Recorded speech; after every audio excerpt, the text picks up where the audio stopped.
Hey guys, welcome back to the Sanctuary. So 6 or 7 weeks ago, in the days leading up to Monsterpalooza, Todd at Spec Fiction Shop and ReVenture Studios invited me to his gallery to take a look at the Egyptian Queen and have a conversation about it. He asked me at the time not to post the video until closer to the pre-order date, and that's finally here. The pre-order is next week on July 22nd. He also wanted me to let you know that since we did this interview, like I said, 6-7 weeks ago, they've updated the paint on the piece. So trust the pictures that come out at pre-order time. They did some beautiful studio shots of the piece. So it will look slightly different than what you see in this video, but I think the conversation is still really valuable. I hope you enjoy it. Hey guys, I'm at the Spec Fiction Shop Gallery with owner Todd Johnson. Hello. And we're here to talk about the Egyptian Queen, the second piece from ReVenture. And I wanted to ask you, Todd, so you started with Vara. Why did you decide to jump to Frank Frazetta's Egyptian Queen, which is probably one of the most famous? Well, we wanted to do something that had not been made. I mean, there was actually one made, I think maybe 20 years ago. Okay. I think it was by Bowen, I'm not 100% sure. And it was a very small scale, 1/7 scale. So basically we wanted to do something that hadn't been done recently. And no one had ever tried to tackle the Egyptian Queen. Right. And we thought we didn't think it would be easy, but we thought it would be easier. than how it turned out. Because, you know, me and Dave were talking and it's like, yeah, there's no likeness with these characters. We're not trying to capture someone's like actual likeness, like right. with like a real person from like a superhero movie or something like that. Sure.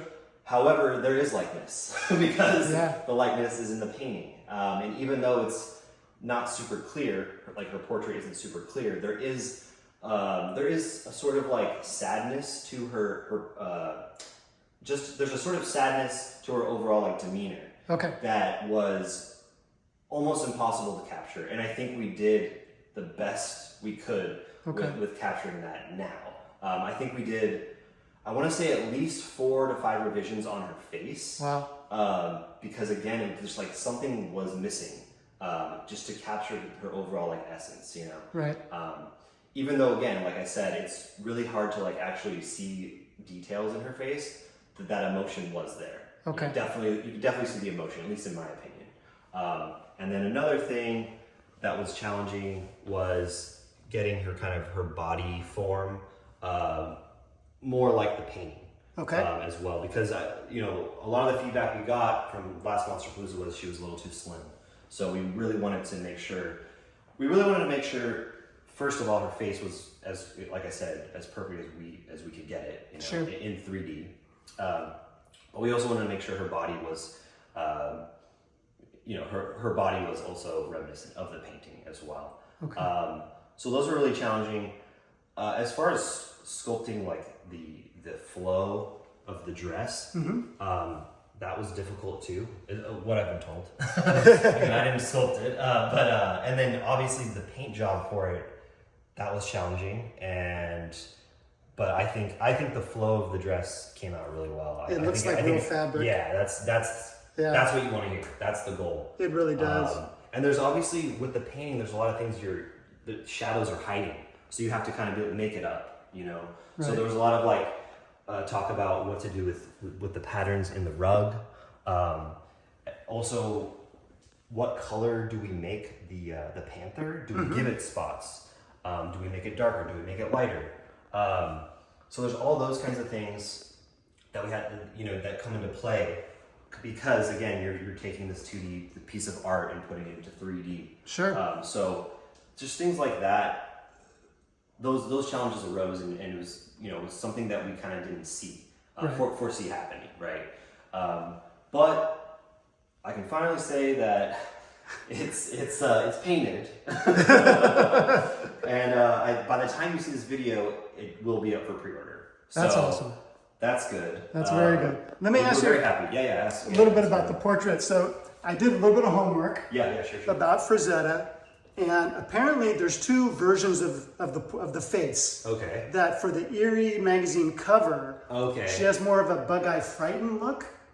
It's kind of as if the I leopard is menacing her, and there's also like a soldier in the background drawing a sword. Yeah. And so she looks frightened, like she's going to be a victim. Right. And then after Interesting. the magazine was published, he decided to change the face and make her as beautiful as he possibly could. So. And in doing that, he changed the story. He made her look like the leopard was her pet. Got it. Yeah. And that it was more like female empowerment. Got it. And that's the version that you see more often, unless you're looking at the Eerie cover. Yeah. It's very different. So was there any discussion about which face to use? Because you apparently have gone with the more beautiful. Yeah, no, there wasn't. And the reason why, though, is because we had the rights to the painting. Oh, got it. Which is the second version you had discussed. That's right. why. So, and again, in that painting, her face is more like this, obviously. Okay. So no, there was no discussion in regards to that. Okay. But I didn't actually really even know that. Okay.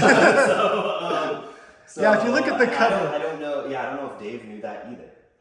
Look at the cover sometime. It's very it's very different. No, I got it. I actually, my friend got me that magazine for my cool. birthday. Yeah. So, but I didn't notice it. Yeah. But I will look at that now. I still think I have to say it's pretty brave for your second statue for the company. Yeah. To go with a piece of art that's sold for over $5 million. Yeah. And is one of the most respected fantasy illustrations of all time. You're kind of going for it. If you're gonna go for it, go big or go home. Yeah. Right. So we swung for the fences. I think we hit a home run. I Yeah. hope so. Obviously, it depends on how the collectors feel. Sure. But we were very happy with it. We're very excited to actually show it painted. Obviously, the Right. excitement last year was overwhelming for sure. But it is quite different to see it actually painted. Totally. So like I said, we're very happy with it. Monsterpalooza's in a few days, and we'll see how people react to it. Right. Hopefully it's all good. So when we saw it at Monsterpalooza last year, unpainted, you were talking about maybe doing more than one scale. Where are you at with the scaling? So when you're watching this video, you will see probably also we have 1/10 scale. Oh, wow. Yeah, and then we have this is the deluxe, 1/4 scale deluxe version. Okay. We then have a 1/4 scale regular version where basically we're removing the panther and we're removing a huge chunk of the base. Oh, okay. So pretty much this whole part is gone. Right. And there might be something also over here kind of gone. All the pots, not all the pots, but I think a few pots remain. Okay. Panther's gone. So obviously her dress is still there. Nothing's cut off from there. So basically you're getting kind of just a trimmed down version. So, because it's still gonna be big, sure, but it's a little more displayable because I don't know if everyone's gonna have, this is I think 32 inches wide, which is pretty insane. Wow, yeah. Most people don't have that space, right? Sure. And then we have the 1/10 version, which is still we were gonna do a 1/6 version, I think, or 1/8, but it was still giant. The base itself was giant because the smaller scaled versions are going to be the whole thing. They're not going to be like a cut down version. It's going to be this whole thing, right? So we decided on 1/10 because everyone is kind of doing 1/10. Yeah. So we're going to have the print of it again. If you're watching this video, by the time you're watching this video, there might be video of the 1/10 scale from Monsterpalooza. So we're going to have the print at Monsterpalooza of the 1/10 scale, not of the regular version, but just the smaller version. Right. Yeah. Do you know how wide the 1/10 is? I want to say it's around 14 inches wide, something like that. That's still big. Yeah, but super 1/10 manageable. Scale, something like that. Yeah. Because the 1/8 was 16 inches wide still. Okay. Which is still that's insane. So something like that, around there. So how difficult was the pillar to get right? Well, so Heath Hammond was the painter on this. He mentioned it would be a little difficult, but I think he found it a little easier than he thought. However, there were a lot of edits with this because in the painting, there's a light source coming from the right-hand side, and it kind of casts a shadow right here. Right. So we kind of wanted to emulate that in the sculpture as well. So we might go back and sort of maybe darken this area a little bit more, and lighten this area a little bit more. We're not sure yet. Again, we're gonna wait for feedback from people. Right. But we wanted to sort of, you can't really do that. You can't do that like exactly with the sculpture because it's gonna look weird.